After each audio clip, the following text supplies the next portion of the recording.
o la educación tradicional. Después vino la educación conductivista, ¿no? Hacia dónde los estábamos dirigiendo, hacia dónde vamos a ir en la formación. Estos jóvenes les gusta leer, entonces les vamos a orientar más hacia la parte de carreras donde hay más lectura. A ellos les gustan más las ciencias exactas, les vamos a llevar a las más ciencias exactas. A los otros son talentos, les vamos a llevar más hacia el talento, ¿no? Conducían. Después ya vino la educación liberadora. Y la educación liberadora es justamente lo que les decía, ¿no? Muy bien, jóvenes, hoy día vamos a pasar. ¿De qué quieren hablar? Y depende del interés del estudiante, del alumno y de todo aquello, de decir, yo quiero hablar de este tema, entonces vamos a hablar de esto. O sea, muchas cosas. Y de esa manera se han ido creando las mallas curriculares en diferentes niveles de formación inicial, de educación superior, de posgrado y de todo aquello. Por eso es que hoy por hoy se van elaborando los planes curriculares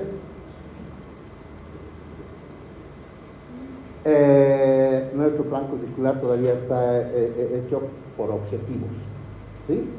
Cada materia, cada nivel, cada año tiene un objetivo que cumplir, un objetivo académico que ustedes tienen que cumplir. Por eso los vamos evaluando de a poco, de todo el contenido que se les va dando. En base a las evaluaciones vamos viendo si se están cumpliendo los objetivos. Ahora vamos a cambiar. Vamos a cambiar a una malla curricular que va a estar diseñada en base a competencias. Y las competencias son justamente algunas dimensiones que ustedes tienen que aprender. En el aspecto cognitivo, cuánto van a conocer en la parte teórico-científica. En la parte conductual, cómo ustedes se van a conducir con el conocimiento que tienen en el campo que se les asigna de prácticas, ¿no?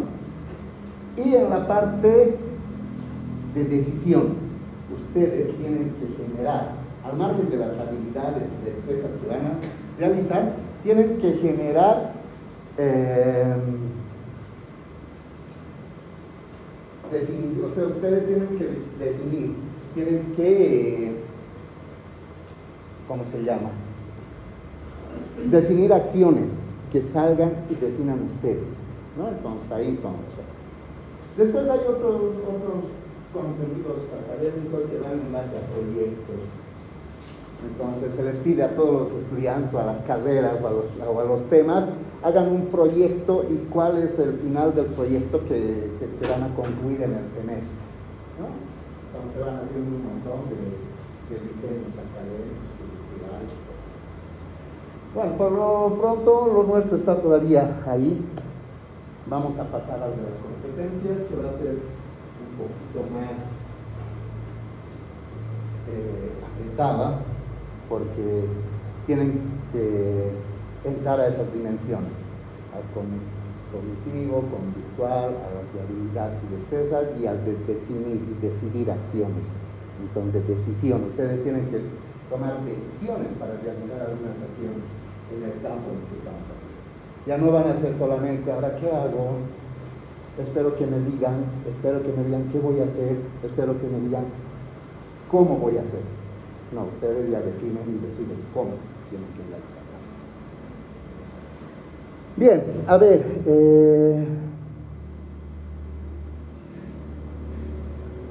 vamos a ver esto. No sé si esto o esto.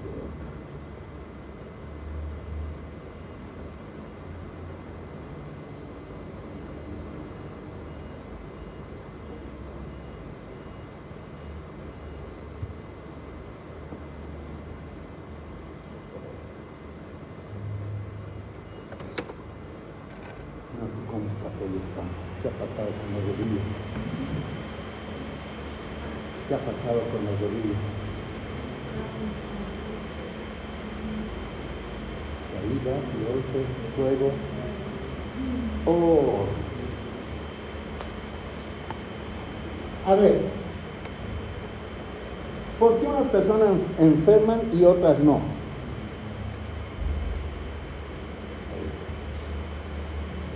Y es una de las preguntas que siempre nos hemos hecho desde hace millones de años.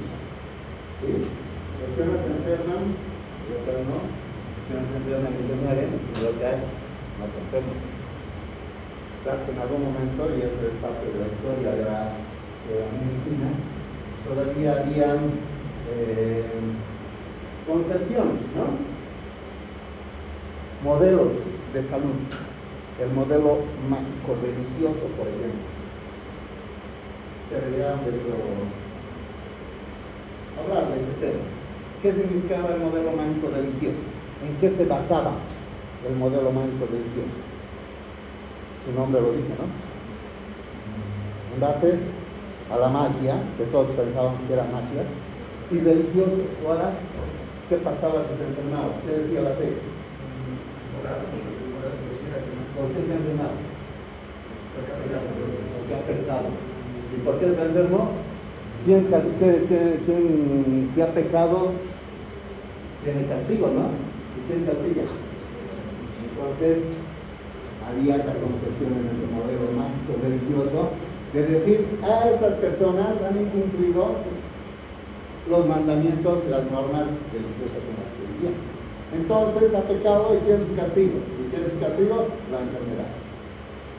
¿No? Y si se moría, nada, está pecado mucho, ¿no? Realmente el pecado ha sido grande que nada. Y si se sanaban, a pedir perdón y Dios o el divino le ha perdonado y le ha dado otra oportunidad más, ¿no? Entonces, esa era la concepción mágico-religiosa. Había y se atribuía a un ser superior, ¿no? A un ser divino, quien definía la enfermedad, la muerte o la vida.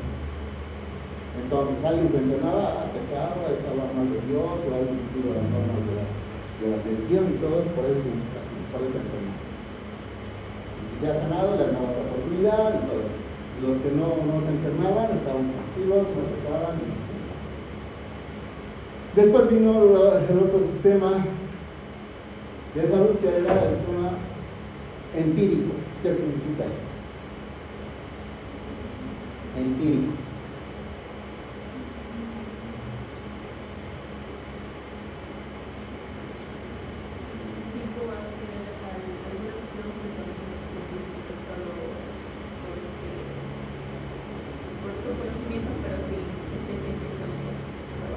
Por una práctica común o ancestral o que venía de mucho lado, pero sin base científica, ¿no? Y eso es lo que ocurre con nuestros curanderos, nuestra medicina tradicional, ¿cierto? Y a veces nos transmiten todo aquello, nos han ido transmitiendo. Cuando estoy con tos, ¿qué cosita voy a tomar que no sea medicamento?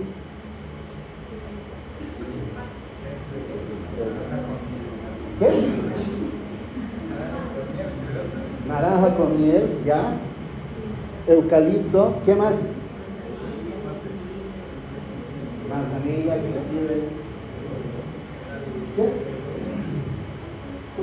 Miel con limón, ya. ¿Qué más? Un clavo corto. Un sudorífico, quemapecho. ¿Ya? ¿Qué más? Ahora ya han industrializado esa plantita que se llama un jarabito. No. Bien. Para la tos. Nada. Huira. Está bien, ¿no? Ahora hasta en jarabes hay huira. Bien. Pero ¿cuánta miel y cuánto limón? Es la dosis. ¿Cuántas veces al día? ¿Por cuánto tiempo? ¿Cuánto el eucalipto? ¿Cuántas hojas? ¿Cuántas ramas? ¿Cuántos troncos? ¿Cuántos quemapechos?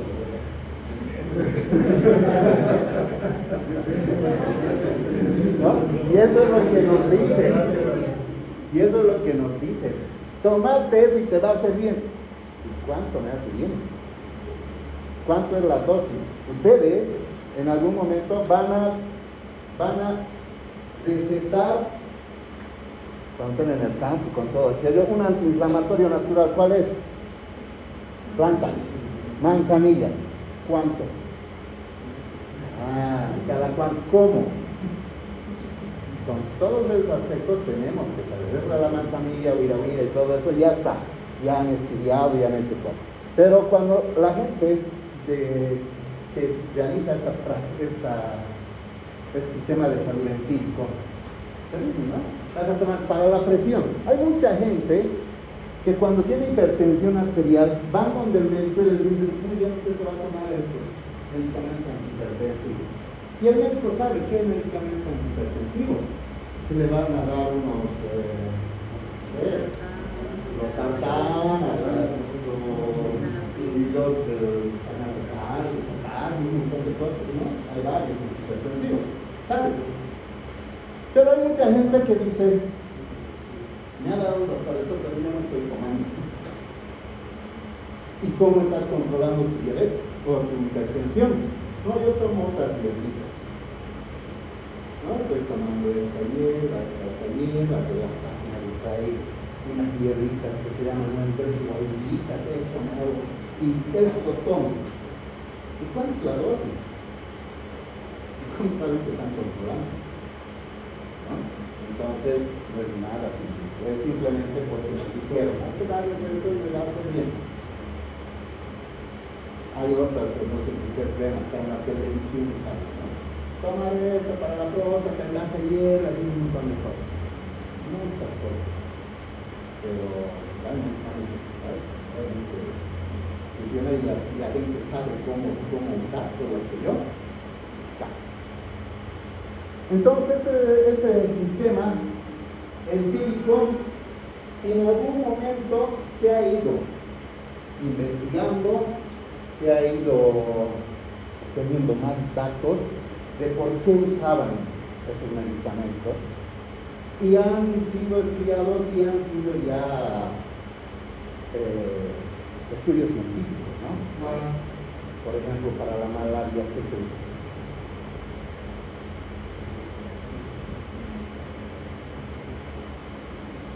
Quinina. Entonces, muchas antes les daban quinina así empíricamente y ahora ya son en base a medicamentos. Y se les da por dos y se les da un poco. Entonces, esto ha ido evolucionando el conocimiento y hemos llegado al sistema de la medicina moderna, la medicina científica, toda. Y ahora estamos sobre la medicina basada en la evidencia, ¿no? ¿Qué significa? Que tenemos que ver y tenemos que ver cuáles son las reacciones que dan de acuerdo al tratamiento que nosotros vamos realizando en base a algunas acciones, ¿no? Y algunas veces nuestro tratamiento tiene que ser en base a dosis de respuesta, y eso también ustedes han debido ver en farmacología. Hay algunos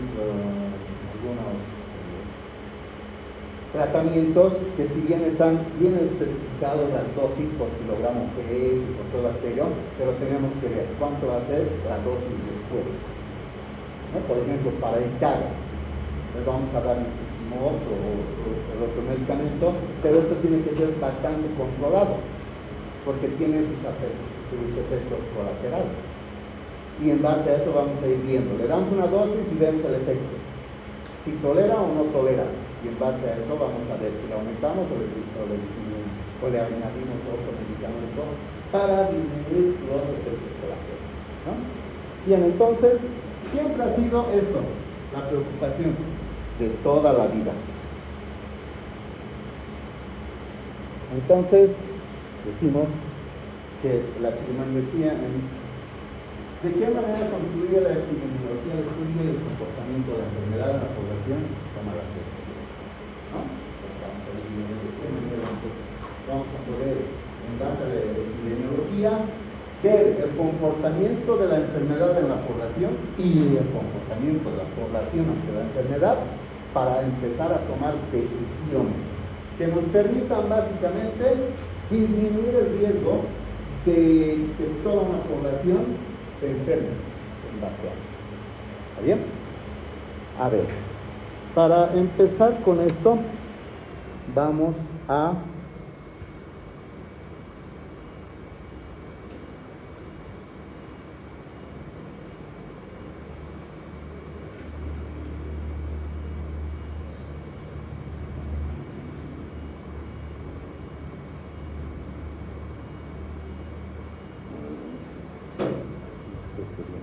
controlar esta cosa.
Antecedente. Bien, lo que estábamos hablando, ¿no?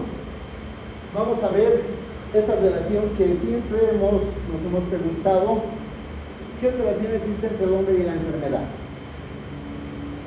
Si las enfermedades precedieron al hombre, ¿o qué ha ocurrido? Antes de que aparezca la persona ya tiene enfermedad, ¿no? Hace 20.000 años vivía el hombre de Cromañón y en algún momento, de acuerdo a las investigaciones y todo eso, obviamente que las personas se morían por algo, ¿no? Y había algunos eventos en salud que realmente hacían desaparecer comunidades, como ahora que nosotros conocemos han desaparecido civilizaciones por algunas enfermedades, ¿no? Entonces, todo eso tenemos que ir viendo. Desde la interpretación acerca de las enfermedades, ya les decía, el sistema mágico religioso, a los espíritus, el ojo de los dioses.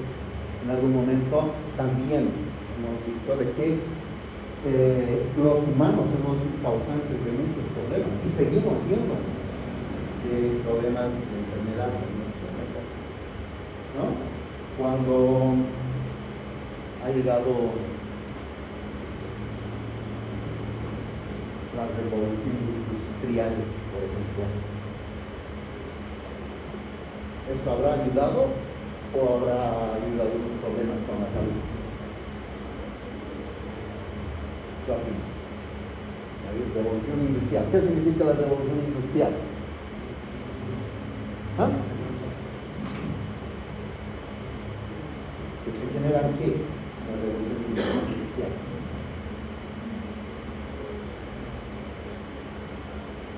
¿Qué se genera? ¿Qué se crea? ¿Qué? Industrias, fábricas, ¿no? Y todas esas industrias y esas fábricas empezaban a trabajar y generaban ¿qué? Contaminación, ¿no? Contaminación del medio ambiente, contaminación de las aguas, porque no sabían y no conocían el hecho de que un desperdicio de una industria lo echemos a la calle no se daban cuenta que eso era tóxico y que contaminaba el medio ambiente y generaba algunas enfermedades, ¿no? Y de ahí empezaron a ver otro tipo de enfermedades. Por ejemplo, la malaria. ¿Por qué se llama malaria?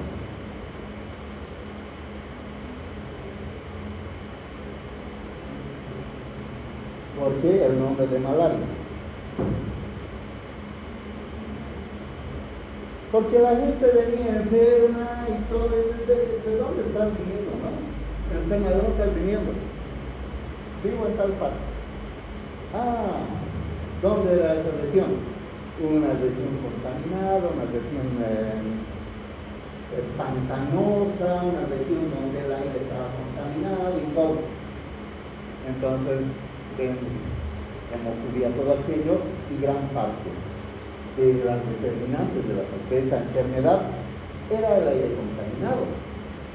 Y de ahí salió el nombre de donde hay mal aire, ¿no? El mal aire de la gente se contamina. Entonces de ahí salió el nombre de la malaria, el mal aire de la gente. Entonces son ese tipo de cosas que también han sido causas humanas de la persona en general. Y hoy por hoy hay muchas causas que el hombre ha ido generando y que va en deterioro de la salud de la población. Nuestro río Rocha, que pasa por el medio de Cochabamba, el más contaminado de Bolivia, ¿no? ¿Y por qué? Por las industrias que existen arriba, no hay control ni nada y seguimos. ¿Qué ha pasado con la angostura? Hace unas 2 o 3 semanas salía de que se habían muerto muchos peces. ¿Por qué? ¿Por qué se han muerto?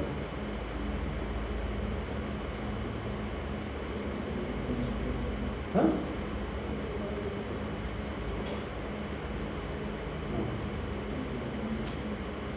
¿Han hecho el estudio? ¿Contaminación? No. Han hecho el estudio para ver si es que se había disminuido la cantidad de oxígeno para los peces en el agua y no.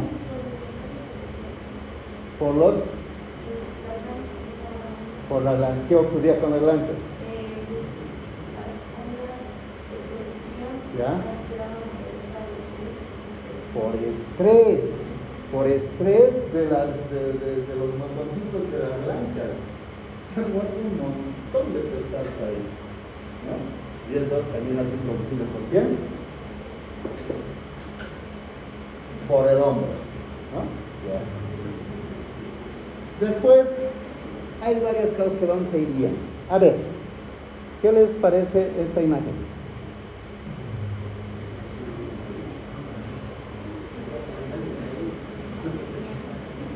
Eso es lo que antes hacían en ese sistema mágico religioso. Esa era la vestimenta, dice que tenía un hechicero, donde hacía escapar a los espíritus y hacía un montón de cosas para sanar a las personas, con esa mentalidad y con esa creencia de que la enfermedad era un problema mágico religioso, ¿no? Entonces ahí fue cambiando y han ido ocurriendo episodios tan grandes como este, por ejemplo, cuando han habido una epidemia de cólera, dice 1853 y 54, en Francia, causó 150.000 muertes. Imagínense cuánta gente, cómo moría. Y estamos hablando de cólera. ¿Y el cólera en cuánto tiempo mata?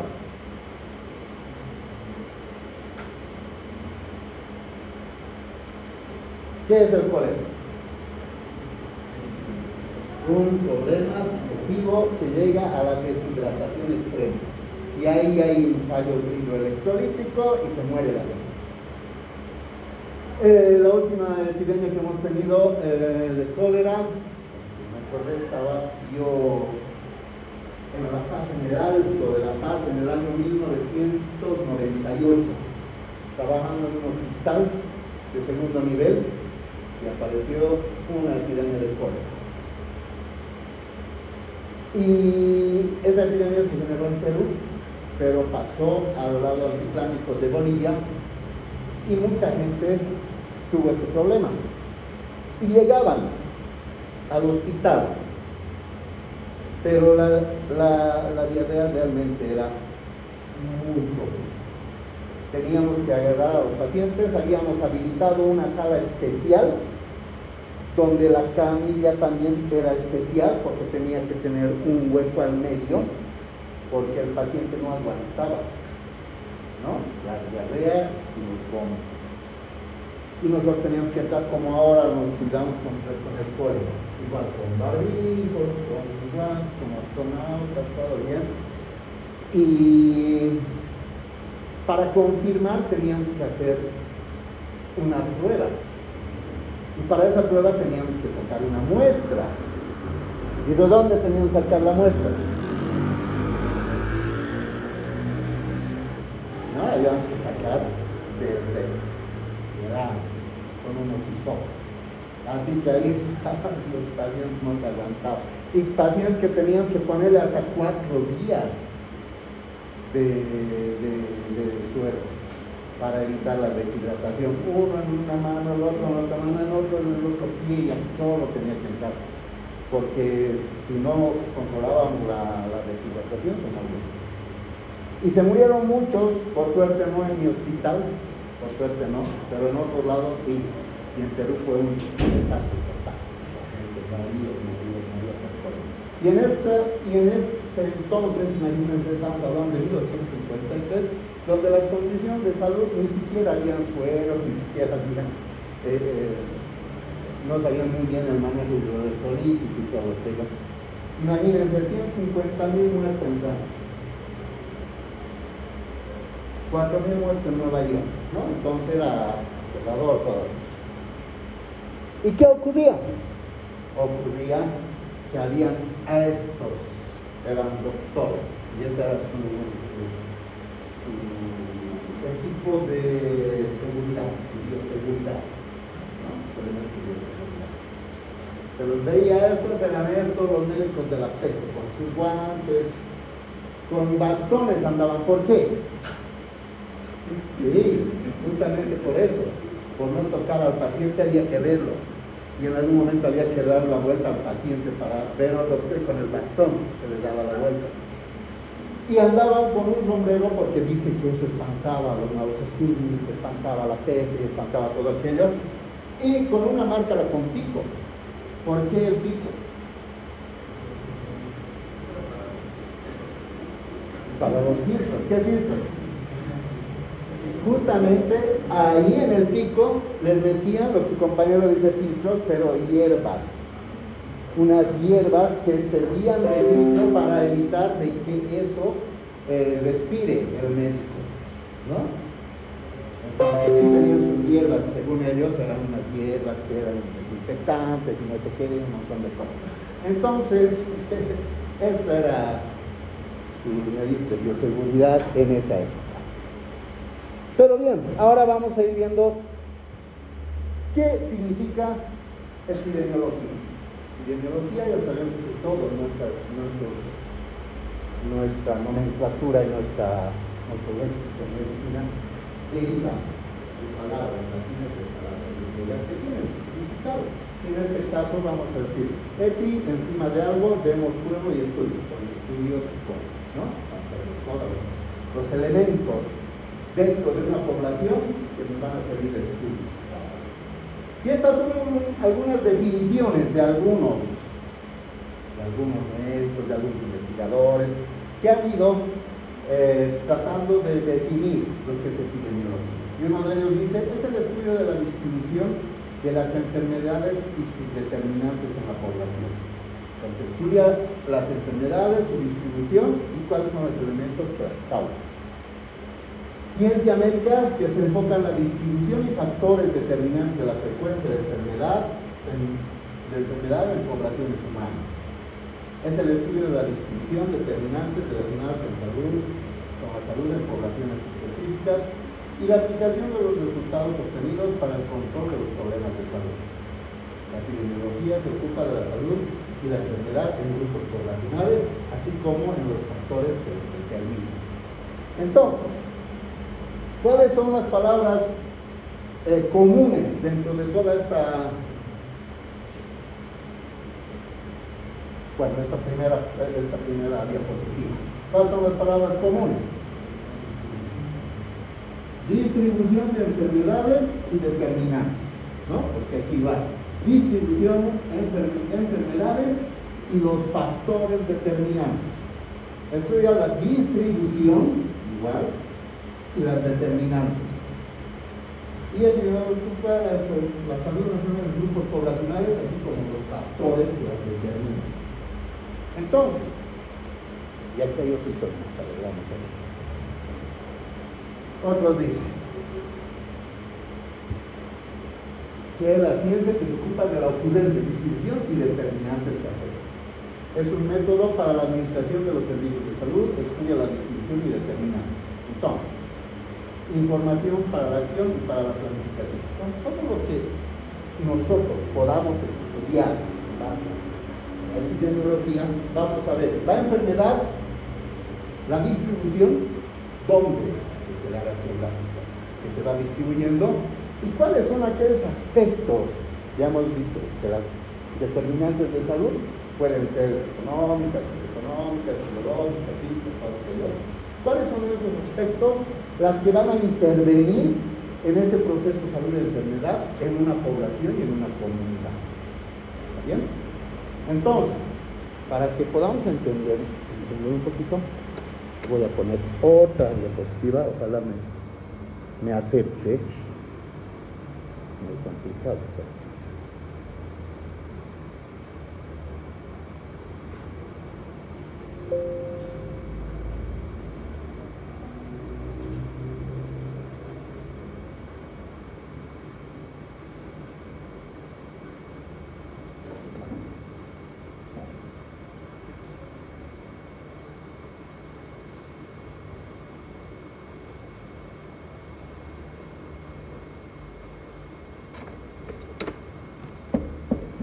Donde vamos a tener ya como una definición que epidemiología es la ciencia que estudia la distribución, la frecuencia, las determinantes, las relaciones, las predicciones de los eventos de salud en una población, donde vamos a poder hacer prevención y control de una población en base a todos los elementos que nosotros vamos a ir estudiando.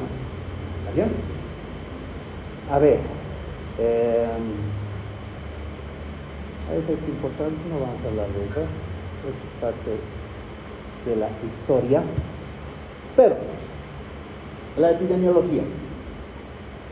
¿Qué es la epidemiología? Hemos dicho, es una ciencia que va a estudiar qué distribución de las enfermedades. Todas las enfermedades nosotros, en el lugar donde estemos, vamos a tener nuestro perfil epidemiológico. Ya han dicho que el perfil epidemiológico son las enfermedades por las que más se enferman y más se mueren en nuestra población. Entonces, vamos a ir viendo la distribución. ¿En qué regiones? ¿Sí? Vamos a nosotros regionalizar. Así como en Chagas, por ejemplo. Chagas, se ha hecho un estudio y se ha ido viendo dónde, qué poblaciones son más afectadas. Y en base a eso se ha generado y se ha estructurado un área chagásica en Bolivia, que afecta 6 departamentos, ¿no? Y dentro de 6 departamentos tampoco está Cochabamba, como uno de los departamentos centrales, junto con Chuquisaca, con más incidencia de enfermedad. Entonces, se ha visto, se ha estudiado y se ha hecho una distribución donde se distribuye y de esa manera se han ido estableciendo las áreas donde esta enfermedad está presente. Y ahí se ha descrito la distribución geográfica, el área chagásica en Bolivia, ¿no? Entonces, vemos la distribución donde va a estar, porque no es lo mismo que hablan del dengue en el Chapare que el dengue en el altiplano. Obviamente ahí no vamos, ya se establece que en el altiplano hay dengue, ¿no? ¿Por qué?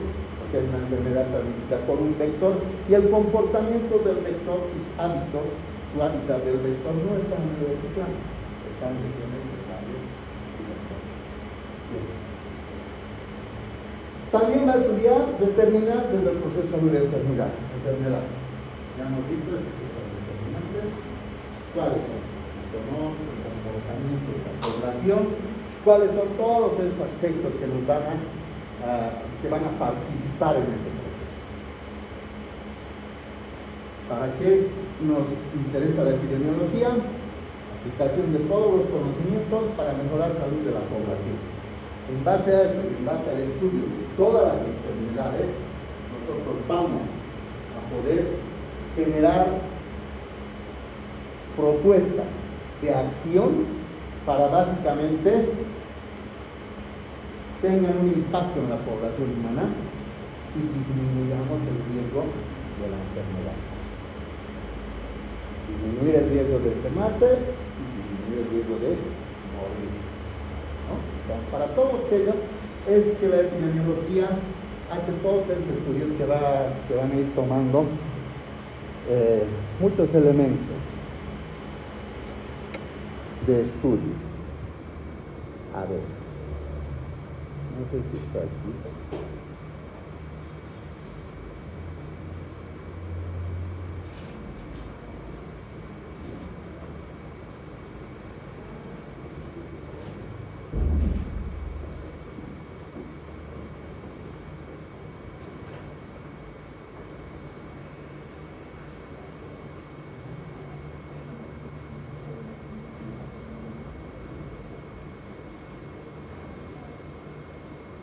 No me acepta.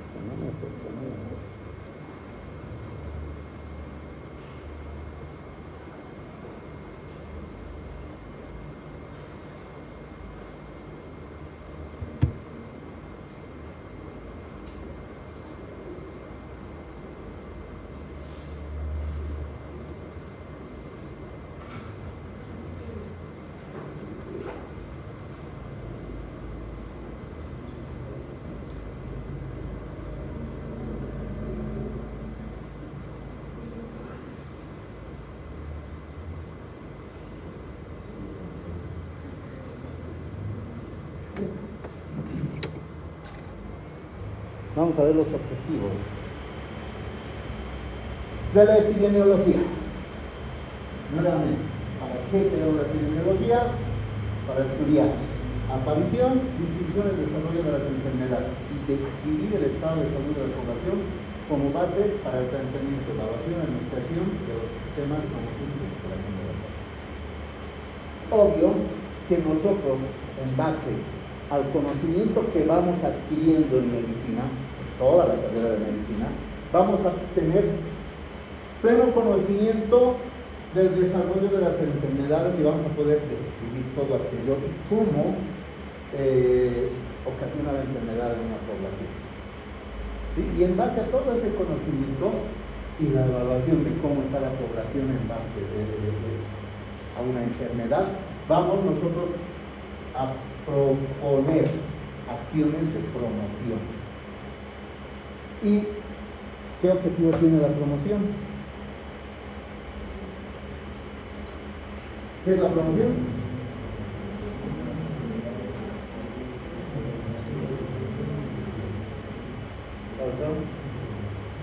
¿Qué más?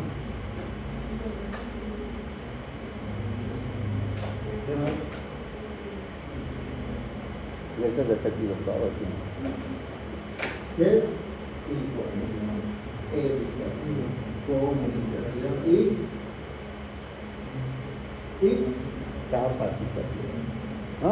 Entonces, para recuperación de la salud, con todo eso, obviamente nosotros tenemos que tener todo ese conocimiento para plantear y fortalecer nuestro sistema de promoción para que la gente conozca, sepa, para que ellos puedan tener los elementos necesarios para también hacer acciones de prevención y evitar las enfermedades, o por lo menos disminuir el riesgo de las enfermedades. Otro objetivo de la epidemiología: proporcionar los datos necesarios para la comprensión de la etiología de la salud y la enfermedad. ¿Qué son esos datos? En base a qué vamos a hacer, a la historia natural de la enfermedad. Les vamos a decir cómo vamos a entender por qué se ha producido esa enfermedad, cuál es el agente causal, quiénes han intervenido, qué ha sucedido con el agente etiológico, qué ha sucedido con el huésped y qué ha sucedido con el medio ambiente, qué está ocurriendo para que se rompa ese equilibrio y se produzca esta enfermedad. Y les vamos a decir que tenemos que atacar a esto, al agente etiológico, el que nos está produciendo el estímulo y nos está produciendo la enfermedad. Por eso es que ustedes tienen que conocer muy bien toda la enfermedad, por qué está causada, porque al final es ese causa-efecto. Vemos a los pacientes que vienen con un efecto a causa de algo y nosotros tenemos que determinar la causa y vamos a combatir esta causa y les vamos a explicar por qué, ¿no? Bien, otro objetivo: utilización de conceptos epidemiológicos en la administración de los servicios de salud. Tenemos que manejar nuestros conceptos y eso viene de la parte de la pública, de la estadística. Cuando hablamos de enfermedades prevalentes, ¿qué es prevalencia? ¿Qué es incidencia? ¿Qué es canal endémico? Todo lo que en base a eso vamos nosotros a poder explicar, en base a estos conceptos y en base a esas acciones, para la administración de los servicios de salud. Este es el comportamiento, lo que hemos hecho con canal endémico.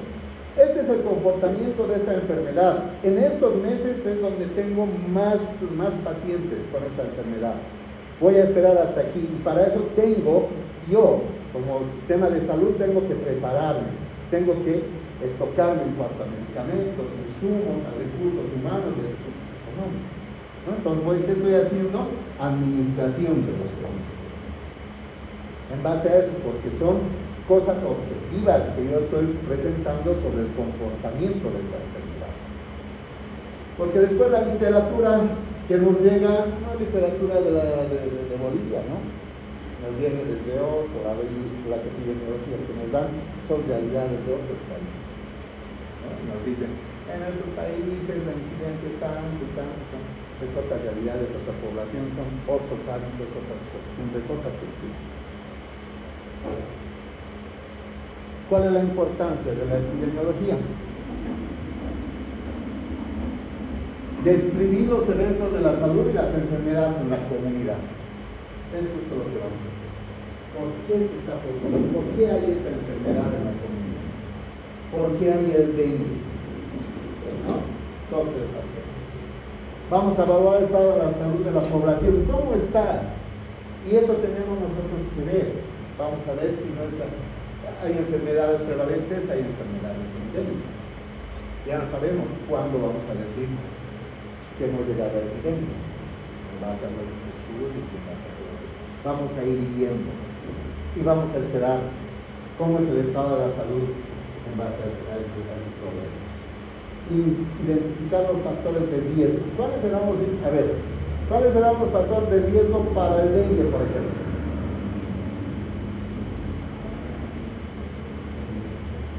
Factor de riesgo para el dengue. Aguas estancadas. ¿Por qué? Ahí ponen sus huevos, ¿quiénes? Las mosquitas. Bien, está bien, son mosquitos, no los mosquitos, ¿no? No sé qué problema de género también en los mosquitos. No hay mosquitos. ¿Qué ponen? ¿Cuántos huevos ponen los mosquitos?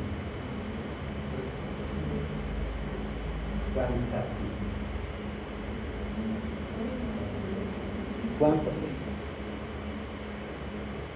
Tenemos nosotros que saber. Tenemos que conocer cuánto pone cada mosquito. Más de 100.000. Más de 100.000. ¿Cuánto? cuesta 200 huevitos. Y esos huevitos que están desde que son huevitos para que salgan y sean mosquitas otra vez, ¿cuánto tiempo pasa? ¿Cuánto? ¿En cuánto tiempo ponen sus huevitos las mosquitas y en cuánto tiempo salen mosquitas? Por eso tenemos que saber.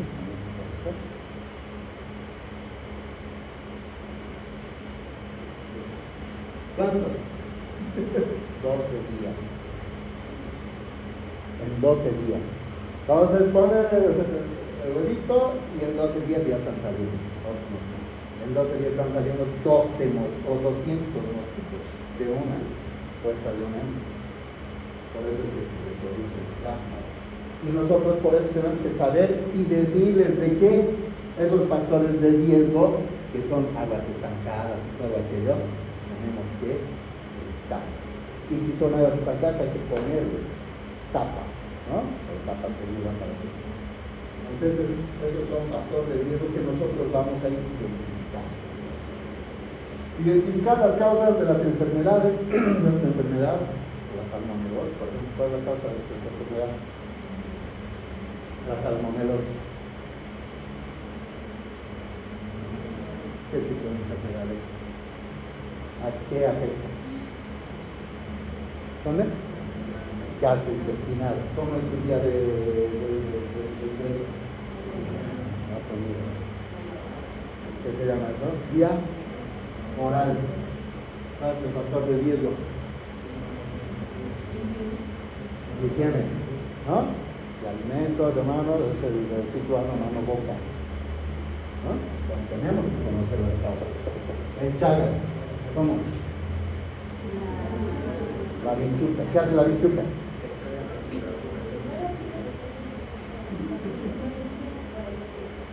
Pero no es por la picadura, no es, pero son por las heces fecales del bicho, ¿no? Entonces tenemos que identificar. Medidas de prevención. ¿Cómo yo controlo el Chagas?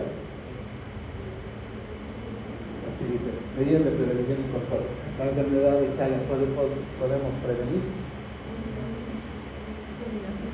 Ya, ¿qué más? Esos son efectos biológicos, ya. Rociado y así. Otro aspecto. Otro aspecto de prevención y control.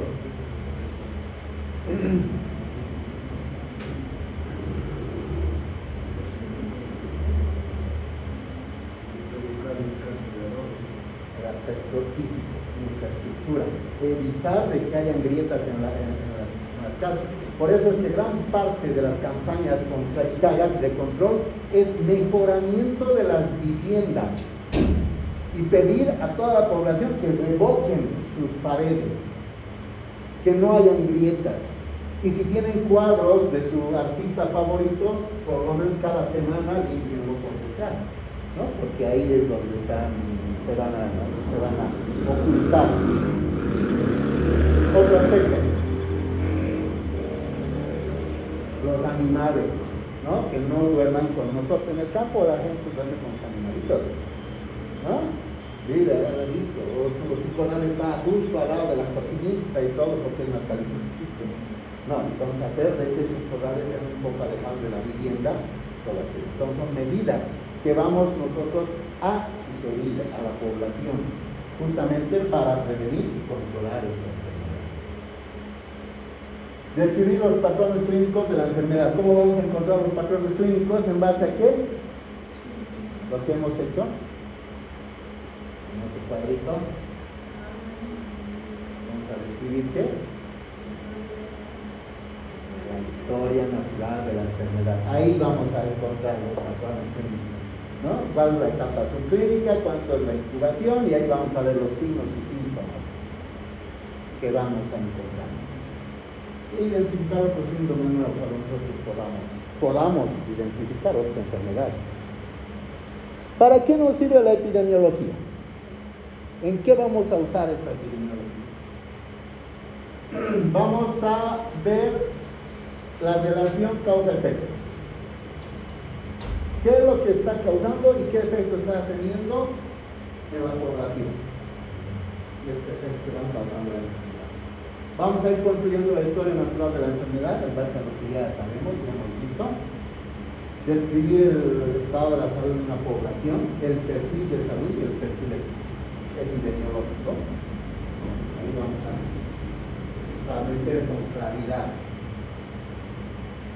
Y la valoración de una intervención en salud, ¿cómo nosotros podríamos intervenir desde el sistema de salud, desde nuestro puesto de trabajo, todo aquello? ¿Cómo podríamos intervenir para un poco incidir en las causas que están produciendo esta enfermedad? ¿Qué podemos hacer? Si nosotros conocemos muy bien, como en Chagas, por ejemplo, ¿qué podríamos hacer para un poco disminuir el riesgo?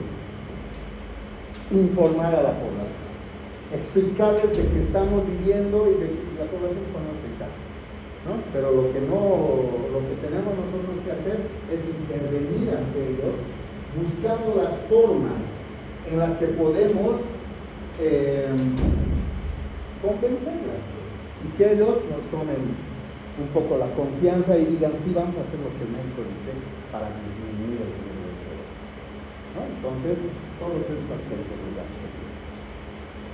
a ver, ¿qué hemos visto? Esta es la historia natural de la población. Tipos de epidemiología. ¿Qué tipos de epidemiología? Igual que la bioestadística, ¿no? Descriptiva y analítica. En bioestadística también, ¿no? La bioestadística descriptiva y analítica. ¿Qué es la descriptiva? ¿Qué hace? Solo describe y estudia va a ser como una descripción, como una fotografía de decir cómo están las personas, qué enfermedad, a cuántos afecta, dónde y en qué tiempo. Solo va a ir describiendo. En cambio, la epidemiología analítica va a ir estudiando las causas. ¿Por qué se va a producir? ¿Cuáles son las causas? Se va a ir estudiando. Esto va a ser como si estuviese describiendo una fotografía del momento, ¿no? Vamos a decir, es de esta población, cuántos son, cuántos están enfermos y cuántos han muerto y todo aquello, nada más. Pero esto, la analítica nos va a permitir estudiar las causas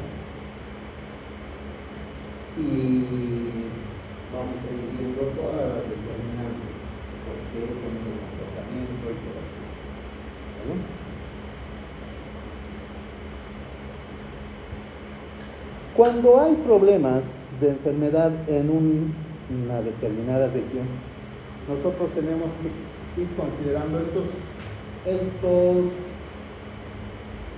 términos que van a ser muy comunes en nuestro desarrollo profesional. ¿Qué es una epidemia? Es lo que hemos visto con nuestro canal endémico, ¿no? Hemos establecido que del percentil del 75% para arriba es una epidemia. ¿Por qué? Porque ha habido un aumento repentino en gran cuantía en la incidencia de una enfermedad en una población. Es cuando la frecuencia de enfermedad excede lo que se espera con base en la experiencia anterior. Por eso es que en nuestro canal endémico hemos hecho la línea del 75%. Hasta ahí voy a esperar enfermos, tope máximo. Pero si excede, ya estamos en una zona epidémica, ¿no? Entonces, el exceso de lo que esperábamos en base a nuestros estudios. ¿Qué es un brote?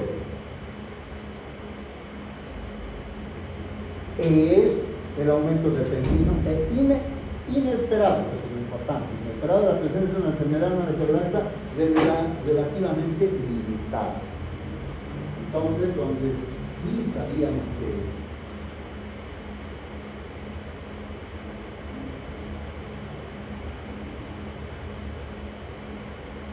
no esperábamos la presencia de una enfermedad,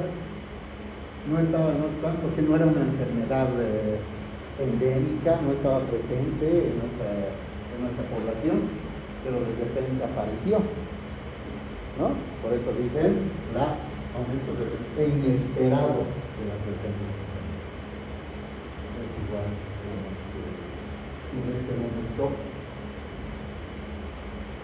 llegara esa región y no tenemos en este momento la región, pero aparece repentinamente e inesperada la presencia de un tum. Un brote. Eso sí vamos a ver. Cambio, ¿qué es una endemia? Cuando la enfermedad mantiene un nivel usual, ¿no? Nivel usual. Eso es en base a nuestro estudio que hemos hecho. Hemos establecido un área endémica donde ese es el nivel usual del comportamiento de la enfermedad y la presencia de esa enfermedad en la población, ¿no? Por eso se llaman enfermedades endémicas. Enfermedades endémicas, ¿cuáles? Por ejemplo, dengue, el tópico, chagas, ¿qué más? Malaria, ¿no? En algún lugar fiebre amarilla. Entonces hay la presencia, pero es usual. Y en cambio, ¿qué es la pandemia?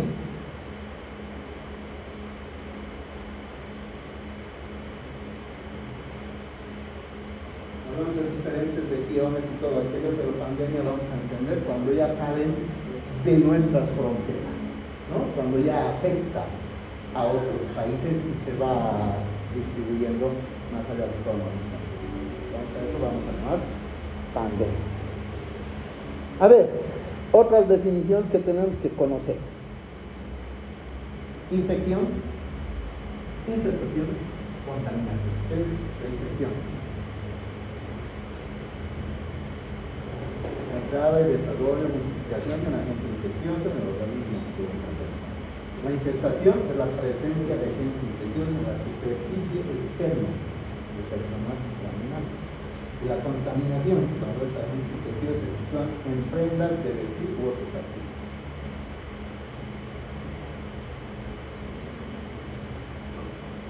Cuando tenemos contaminación de algo, ¿qué podemos hacer para evitar eso? O para contrarrestar eso. ¿Qué se llama? Asepsia. O antisepsia. ¿Qué diferencia hay entre asepsia y antisepsia?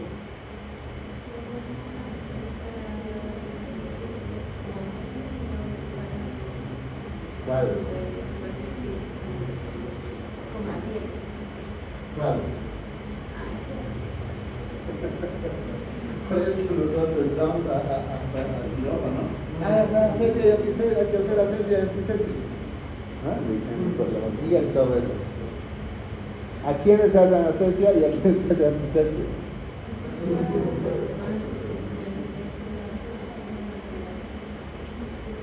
¿Cómo es? ¿Tenemos claro todo aquello? A ver, cuando tengan tiempito, si es que pueden, y si quieren salir de dudas, ¿qué es asepsia y antisepsia? ¿A quiénes se les hace asepsia y a quiénes antisepsia? ¿A quiénes son seres inanimados y otros seres animados, no? Bien, por eso es aspectos que parecen muy sencillos, pero tenemos que fijarnos porque al final eso es el conocimiento que nosotros debemos tener. Como profesionales en salud tenemos que tener claro, ¿no? Y no tenemos que equivocarnos en estos aspectos. En las medidas de control en epidemiología, ¿para qué hacemos las medidas de control en epidemiología? Para hacer erradicación de algunas enfermedades, para controlar o para la eliminación. La erradicación es todo aquellos conjunto de acciones que producen a la eliminación completa de algún proceso patológico. Todas las acciones. Cuando nosotros decimos vamos a erradicar, es que estamos haciendo acción, ¿no? Una de esas acciones, ¿cuál podría ser? Quiero erradicar el sarampión. ¿Cómo? ¿Cómo? Vacunas. ¿Es una acción? Sí, es una acción la que estoy haciendo. Estoy haciendo una acción de erradicación. porque estoy tomando una acción, ¿no? Eso me dice. Control. Hay algunas enfermedades que no vamos a poder erradicarlas, pero sí podemos controlarlas. ¿Sí? El Chagas, por ejemplo. ¿Podemos erradicar el Chagas? Es complicado, ¿no? Porque para erradicar el Chagas, ¿qué tendríamos que erradicar? El vector, ¿no? El vector. Matar todas las vinchuchas. Las vinchuchas han vivido en el planeta más amplio que los seres humanos, ¿no? Entonces, complicado. Vamos a erradicar el dengue. Complicado está. Entonces, sí podemos controlar. Podemos hacer control de este sector. Y la eliminación, acción que asegura la desaparición de la transmisión endógena de una enfermedad. Bien. Y todo eso nos va a llevar a que nosotros podamos entender y comprender perfectamente esto que ya hemos hecho. Ya conocemos y ya hemos entendido de qué se trata, ¿no? Sobre la enfermedad de la enfermedad, que básicamente tiene sus dos partes, pero el patogénico y todo lo que ya hemos bien establecido. En base a esto no creo que haya problemas, y no hay. Pero además, nosotros tenemos que trabajar en lo que significa la cadena epidemiológica.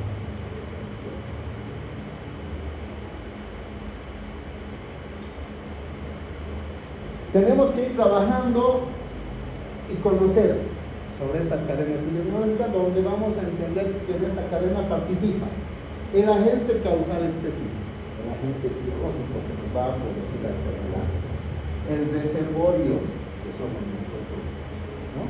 Que nos va a producir la enfermedad. Y en base a eso tenemos nosotros que conocer cuál es la puerta de salida de la gente. ¿Qué entendemos por puerta de salida de la gente? Es de dónde está generando, de dónde está saliendo ese agente biológico para ir a producir la enfermedad. Y tenemos que conocer de dónde está saliendo. Si sale de otra persona, sale de un animal, sale del medio ambiente, sale de los alimentos contaminados que nosotros ingerimos. Todo eso tenemos que conocer, la puerta de salida de la gente. Después tenemos que conocer su medio de transmisión, vías de transmisión, cómo nosotros nos transmitimos, por vía aérea, vía inhalatoria, vía oral, térmica, sexual, todos esos aspectos tenemos que conocer. Y conocer la puerta de entrada, por dónde está ingresando, a qué órganos está ingresando, ¿no? Y tenemos que ver en base a nuestro estudio de inmunidad que vamos teniendo, si hay el paciente susceptible o no susceptible a ese tipo de enfermedad. Entonces, cuando conozcamos esta cadena epidemiológica, nosotros tendremos que trabajar en alguno de estos eslabones para disminuir el riesgo que las personas se enfermen. Entonces vamos a ver y vamos a hacer una acción que disminuya el riesgo de la enfermedad. ¿A qué nivel? Vamos a hablar del reservorio, les vamos a dar más inmunidad, les vamos a dar vacunas, les vamos a dar todo eso, a lo mejor sí. O a lo mejor voy a ver cómo voy a atacar a este agente. Su puerta de salida, ¿dónde? Entonces, como en el dengue. ¿Qué estoy atacando en el dengue? La puerta de salida. ¿Cuál es la puerta de salida? Los mosquitos.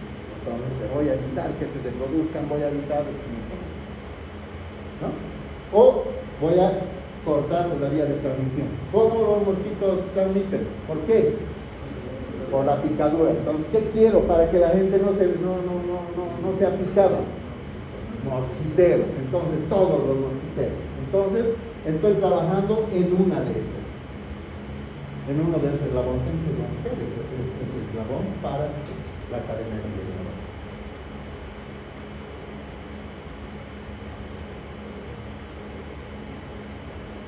A ver.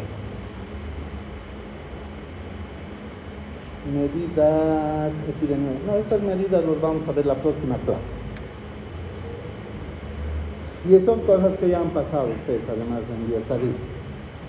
Incidencia, prevalencia, tasas, todos esos aspectos. La próxima clase los vamos a ver. Pero hoy día lo que vamos a ver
nuestro examen es el 11 de septiembre, ¿no?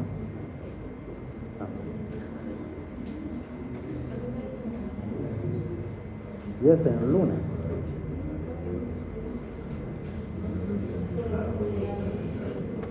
Está bien.